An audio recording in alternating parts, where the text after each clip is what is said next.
हमारे साथ हृदय रोग विशेषज्ञ डॉक्टर डैनी मंगलानी जी मौजूद हैं। सर, आपको विश्व हृदय दिवस की हार्दिक शुभकामनाएं। आज बदलते हुए खान पान, रहन सहन और व्यस्त जनजीवन के चलते हुए दिनों दिन बीमारियां बढ़ती जा रही है। आप एक हृदय रोग विशेषज्ञ हैं।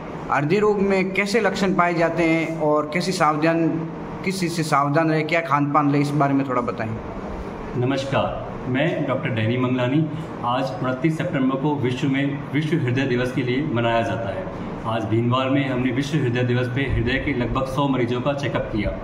जिस तरह से हम जानते हैं कि हिंदुस्तान में हृदय की बीमारी बढ़ती जा रही है, एवरेज उम्र अगर हम देखें हृदय के मरीजों की तो वो यहाँ पर 45-40 ईयर है, जो विदेशों में लगभग 60 साल है।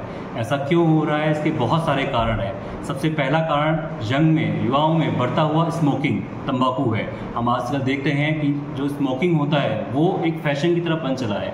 अपने साथियों के साथ, अपने दोस्तों के साथ जिस तरह से युवा तंबाकू और स्मोकिंग का सेवन करता है वो डेफिनेटली चिंता का विषय है, जिसकी वजह से ब्लड थिक होता है। निकोटिन किसी भी फॉर्म में हो वो हार्ट को डैमेज करता है। दूसरा, अगर हम बात करें तो आज के समय में हमारा स्क्रीन टाइम भी दिन ब दिन बढ़ता जा रहा है और हम हमारे ऊपर समय ना देके फ़ोन पे ज़्यादा समय दे रहे हैं। तो मैं डेफिनेटली बताऊंगा कि 1 आवर 1 घंटा खुद के लिए निकालें, जिसमें ज़रूरी है आधे घंटे हम 3 एक्सरसाइज में कोई भी जो आपको अच्छी लगती है, जिसमें तेज़ चलना, स्विमिंग करना या साइकिल चलाना। बहुत ज़्यादा हैवी जिम का ज़रूरत नहीं होता है। जो आज युवाओं में बॉडी का चलन चल रहा है वो डेफिनेटली हृदय के लिए बहुत अच्छा नहीं होता है। जैसे मैंने बताया 3 तरह की एक्सरसाइज, जिसमें हम स्विमिंग, तेज चलना या फिर जो है साइकिलिंग, इन तीनों में से कोई अपना सकते हैं आधा घंटा, और बचा हुआ आधा घंटा योगा या मेडिटेशन के लिए। तो 1 घंटा डेफिनेटली अपने लिए निकालें, क्योंकि आज का रूटीन स्क्रीन टाइम 5 से 6 घंटे हो चुका है। इसका मतलब हमारा 5 से 6 घंटे हम मोबाइल पे निकालते हैं, तो क्यों ना हम इसमें से 1 घंटा निकाल के अपने लिए निकालें। तो स्मोकिंग को छोड़ना है, दूसरा स्क्रीन टाइम कम करना है, तीसरा सबसे इंपॉर्टेंट है अपना रेगुलर चेकअप करना।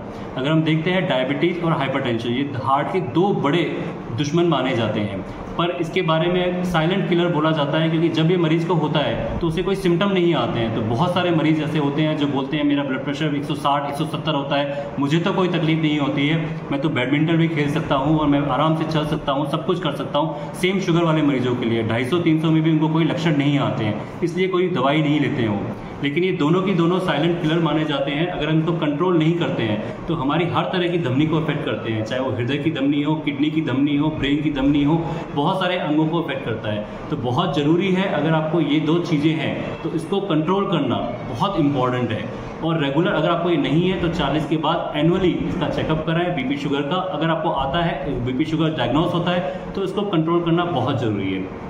नेक्स्ट, जो मैं अगर हृदय बीमारी, जन्मजात बीमारियों की तरफ बात करता हूँ जो बचपन से ही होती है, उसके लिए मैं ज़रूर सलाह देना चाहूँगा कॉन्जुगस मैरिज।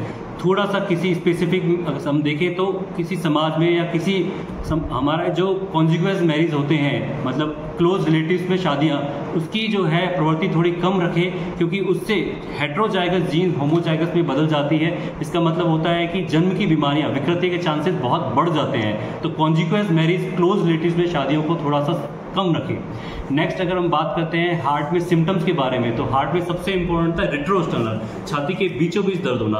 अगर कोई दर्द पिन पॉइंट होता है, एक अंगुली पे होता है, इधर रख के या उधर रख के, अगर मरीज अंगुली पे रख के दर्द को बता रहा है तो वो हार्ट का संभावना बहुत कम हो जाता है। हार्ट में दर्द पूरे छाती के बीचों बीच होता है, वो दोनों हाथों की तरफ जा सकता है, जबड़े की तरफ जा सकता है, लेफ्ट साइड जा सकता है, राइट साइड जा सकता है, बैक साइड जा सकता है, और जैसे ही थोड़ा चलते हैं तो ज़्यादा होता है। एसोसिएट सिम्टम जैसे हम बोलते हैं, घबराहट, चक्कर आना, पसीना आना, ये जरूर होता है। तो ऐसा कभी अगर होता है तो तुरंत एक ईसीजी कराएं। अगर पहला ईसीजी नॉर्मल आता है तो ये 100% श्योर नहीं है कि आपका हार्ट ठीक है। डेफिनेटली 2 घंटे वेट करने के बाद एक ईसीजी और कराएं। अगर 2 ईसीजी नॉर्मल आते हैं और हार्ट का ब्लड टेस्ट हम ट्रोपोनिन विदिन 4 से 6 घंटे में करते हैं, वो नेगेटिव आता है, तो उसके बाद हम बोल सकते हैं कि आपको हार्ट अटैक की संभावना बहुत कम है या नहीं है।